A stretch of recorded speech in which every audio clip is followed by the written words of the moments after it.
You know what's underrated in this world of hustle, grind, and alpha energy? Kindness. Not the sugar coated fake smile kind.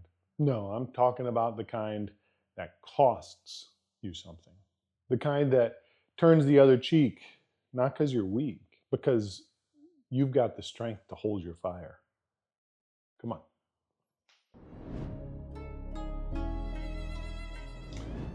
Most people think that kindness is about being nice or not ruffling feathers. But the Bible doesn't describe it like that.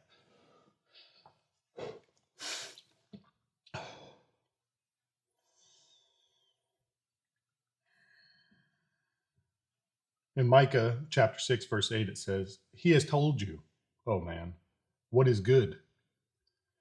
And what does the Lord require of you but to do justice and to love kindness and walk humbly with your God?" That's not weakness. That's strength under control. That's choosing mercy when you could flex power. And I've been that guy one too many times who reacts, who fires off their words like weapons. And every time I've lost more than I gained. So today, I'm laying that all down.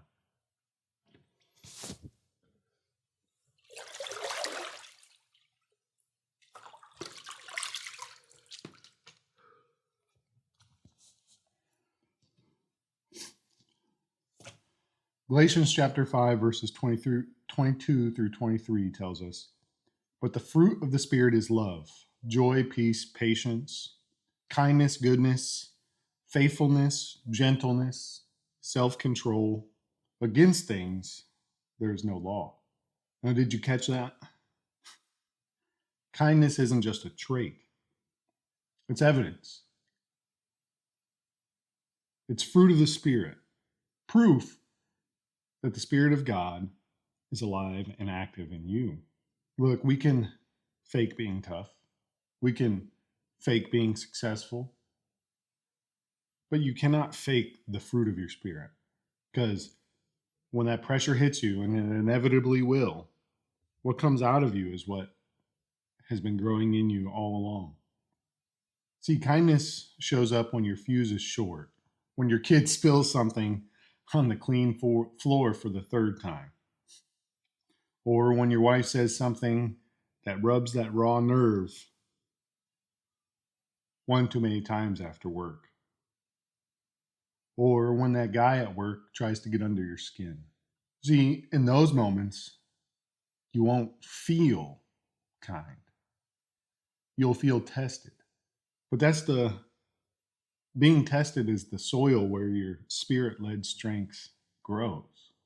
See, Mark Twain said, "Kindness is the language which the deaf can hear and the blind can see."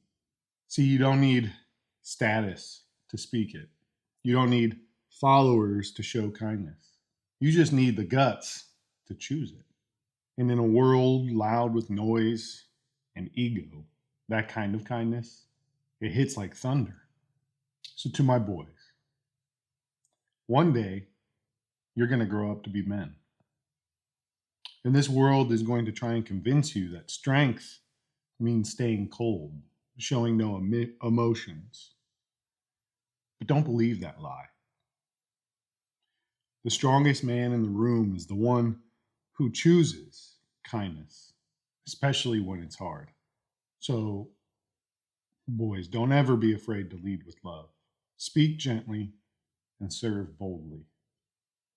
That's the kind of man I pray you become. And that's the kind of man I'm becoming for you. And I pray every day you become even stronger than me. The world doesn't need men who just talk about strength. We need men who are willing to live it through kindness. Because when I think about it, that's the fruit that I want growing in my soul. And that's the man that I want to be. So I challenge you today, choose just one act of kindness. Hold your tongue when you normally lash out. Forgive faster, speak softer, and lead stronger. That's what I'm going to try today.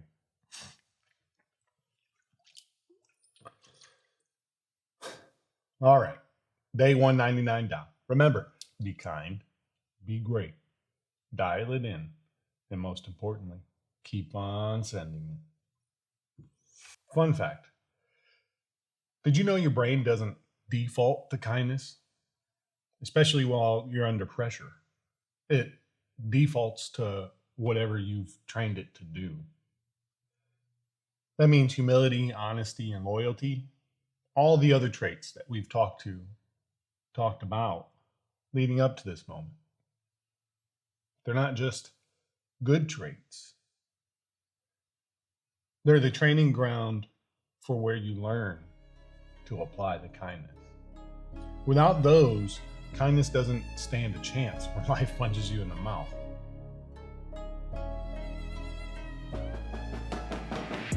Just a thought.